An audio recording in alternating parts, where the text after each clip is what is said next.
हमारे थाने के RTO department की ओर से हिमांगिनी पाटिल और उनके सभी साथियों ने मीरा भाईंदर में जब भी हमने नरेंद्र मेहता ने कंप्लेंट की थी कि रिक्शा चालकों के पास कुछ डॉक्यूमेंट्स नहीं है, गलत डॉक्यूमेंट्स उन्होंने सबमिट करते हुए परमिट लिया है, लाइसेंस लिया है, बैच लिया है, तो ऐसे उनका जो लेटर है उसका आधार लेते हुए हमने इंक्वायरी चालू कर दी कि कितने लोगों के पास लाइसेंस नहीं है, बैच नहीं है, परमिट नहीं है, गलत डॉक्यूमेंट्स है। पूरी जानकारी लेते लेते ही हमें इस बात का पता चला कि करीबन 3,500 लोगों की हमने जानकारी ली, उसमें से करीबन 565 लोगों को मराठी भी आता नहीं है। तो हमने उन लोगों की कार्यशाला रखी थी, क्योंकि पिछले ही कुछ दिनों पहले रिक्शा संगठन और कोई पॉलिटिकल पार्टी के नेता हमारे पास आए थे। उन्होंने 3 महीने की मोहलत मांगी थी कि भाई 3 महीना हमें दे दो, हमें थोड़ा बहुत मराठी रिक्शा चालक और टैक्सी चालक समझेंगे, बोलेंगे। तो हमने 3 महीने के बजाय उनको 1 मई से लेकर 15 अगस्त तक का वक्त दिया है, यानी 105 दिन का टाइम है, और 105 दिन के अंदर उन्होंने मराठी सीखना चाहिए। वही उतना ही सीखना चाहिए जितना के पैसेंजर के साथ वो बोल सके।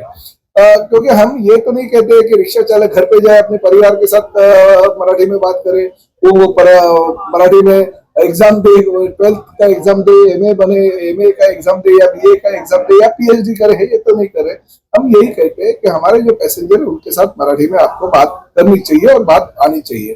और कानून है, कानून के हिसाब से अगर 15 अगस्त तक कोई मराठी में इस तरह से बात नहीं करेगा तो 16 तारीख से हमको उनके ऊपर कार्रवाई करनी पड़ेगी। आज हमारे मीरा भाईंदर शहर में ये कार्यशाला का आयोजन किया।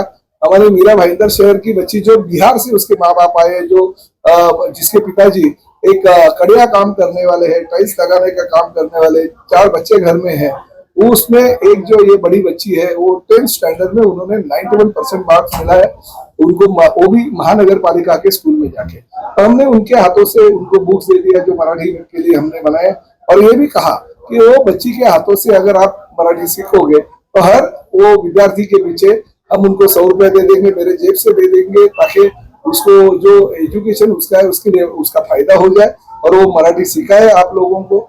इस माध्यम से कार्यशाला का आयोजन किया। बहुत बड़े पैमाने पे लोग यहाँ पे आए थे, उन्होंने स्वागत भी किया। सब लोगों ने ये भी कहा कि हम मराठी सीखेंगे। तो बहुत अच्छी तरह से अभी काम तो चल रहा है।